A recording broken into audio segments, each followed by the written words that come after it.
In order to get a divorce from his wife as soon as possible, the man called his wife and lied, saying he hit someone with his car. The other party demanded a compensation of $1 million.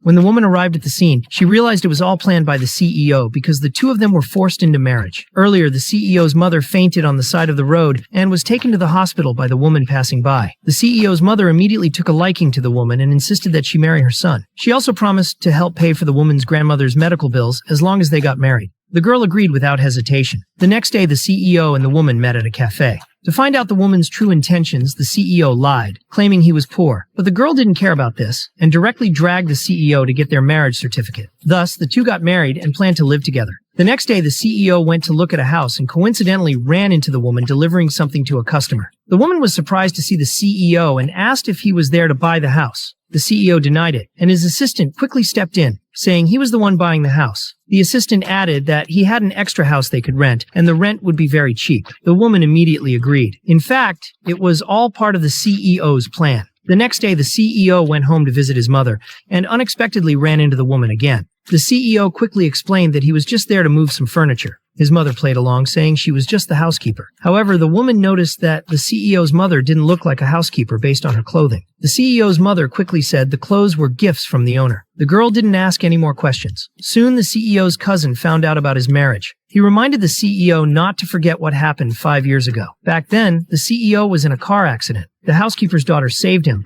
but the housekeeper missed the best time for treatment and became a vegetative state. The cousin reminded the CEO not to forget the daughter's kindness. The CEO said he had been taking care of their family all these years and told his cousin not to meddle. Seeing that the CEO was hard to deal with, the cousin decided to target the woman. He drove by and intentionally splashed water on the woman, using that as an excuse to offer to buy her clothes and treat her to dinner. The woman reluctantly agreed. Unfortunately, the CEO and his assistant happened to see them having dinner together. The woman saw them too and chased after them. The CEO was furious and dragged the woman away. Back at home, the woman angrily shook off the CEO's hand. The CEO demanded that the woman take off the clothes his cousin bought for her immediately. The woman refused, saying he was being too controlling. The CEO approached her step by step and told her that if she wanted to flirt with others, they should get a divorce. The woman agreed to the divorce, but said she needed a year because she needed to earn $200,000 within that year to pay them back. The next day, the grandmother called, saying she wanted to meet the woman's husband. The woman told her grandmother they would visit in a few days. Afterward, the woman carefully prepared breakfast for the man, but the CEO ignored her. The woman shut the CEO's laptop firmly, smiled, and asked the CEO to have breakfast. The CEO asked the woman why she was still being nice to him if they were going to get a divorce. The woman ignored his question and said her grandmother wanted to meet him, hoping the CEO could help. The CEO did not agree to her request, and the woman angrily left.